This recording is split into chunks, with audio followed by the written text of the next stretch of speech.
과거 영국에서 I'm from Korea라고 말하면 돌아오는 반응은 딱 하나였다고 합니다. 사우스 오월 노스? 즉 북한이냐 남한이냐 묻는 것이었죠. 남한이라고 하면 남한에 대해 물어보는 것이 아니라 오히려 북한에 대한 질문들을 했다고 하는데요. 그도 그럴 것이 뉴스에서는 항상 핵무기에 대한 이야기가 나오고 현재 유일 분단 국가이기 때문에 오히려 그쪽에만 호기심이 갔었다는 것이죠. 그런데 지금은 영국의 분위기가 180도 달라졌다는데요. 현재 영국은 한국에게 반쯤 미쳐있는 상태라고 합니다. 처음에는 K-팝이나 한국 드라마, 영화에서 시작되었던 관심이 점차 퍼져나가 아예 한국의 모든 것을 사랑하게끔 만들고 있다는데요. 이런 현상에 대해 영국의 매체는 영국, 한류 K-에브리띵의 시대가 열리다라는 제목의 기사까지 내기 시작했습니다.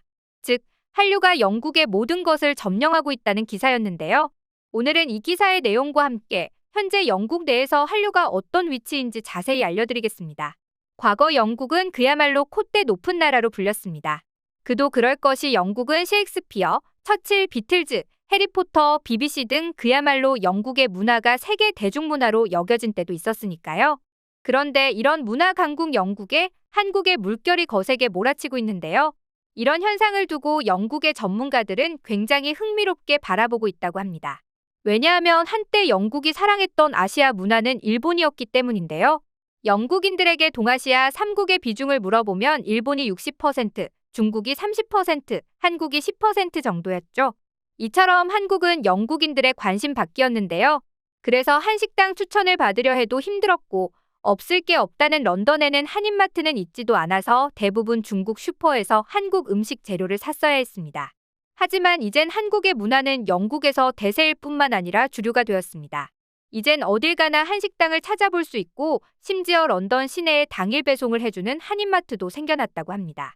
그런데 영국의 한류는 단순히 이 정도에 그치지 않는다고 하는데요. 이제는 아예 한국 문화에 힘을 입어 데뷔하려는 연예인도 나오고 있다고 합니다. 바로 영국의 라이징 스타 라일리인데요.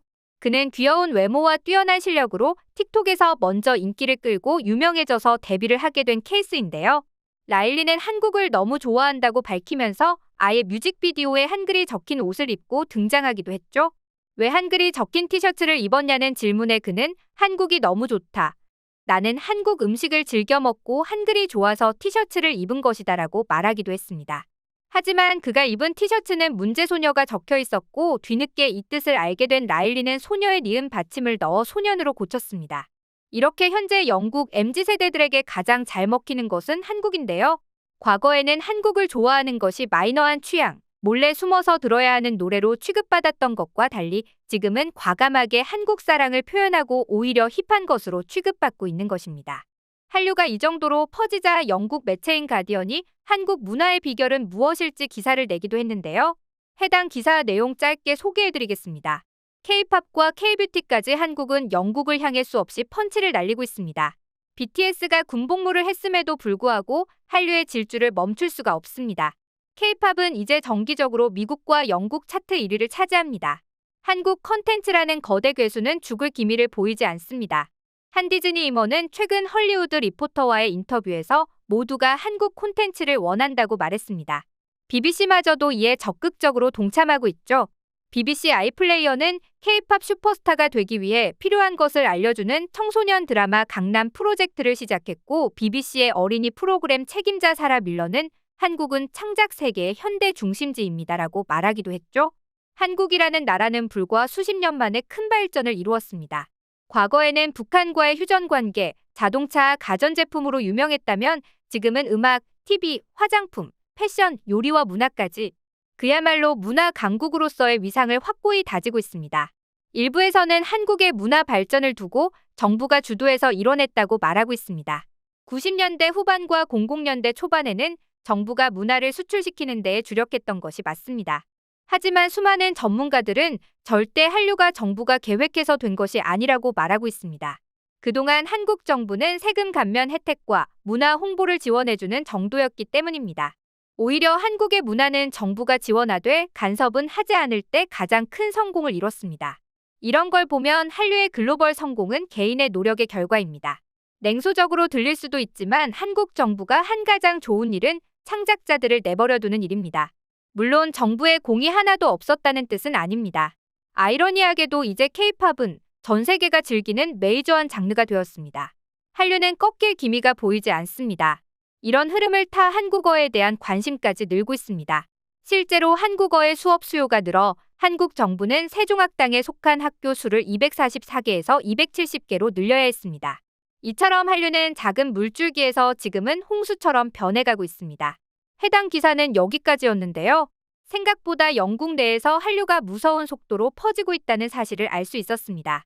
마지막에 말씀드린 것처럼 이런 한류로 인해 한국어에 대한 영국인들의 관심이 늘고 있다고 하는데요. 얼마 전 영국 옥스퍼드 대학교가 사투리까지 가르쳐주는 강좌까지 개설해 화제가 되었었죠. 이 강좌는 신청 열흘 만에 90명이 넘는 지원자를 모았다고 하는데요.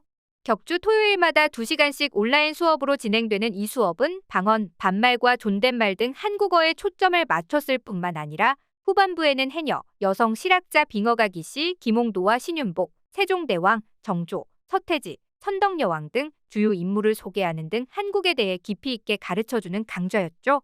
한류 아카데미를 기획 운영하는 옥스퍼드대 조지은 교수는 한국어를 중심에 두고 K-팝부터 드라마, 영화, 음식, 패션까지 한국 문화를 두루 소개할 계획이라며 한류의 언어에서는 유번역의 한계, 봉준호 감독이 오스카상 시상식에서 언급한 1인치 자막 장벽 등도 다룰 계획이라고 했는데요. 여기에 모인 이들 모두가 한국 드라마를 자막 없이 보고 싶어서 수강을 결정했거나 BTS를 통해 한국에 관심을 가진 사람들로 문화의 힘이 얼마나 강력한지 알 수 있었습니다. 이런 이유로 옥스퍼드 영어 사전에 1년에만 무려 26개의 한국어가 업데이트되었다는데요.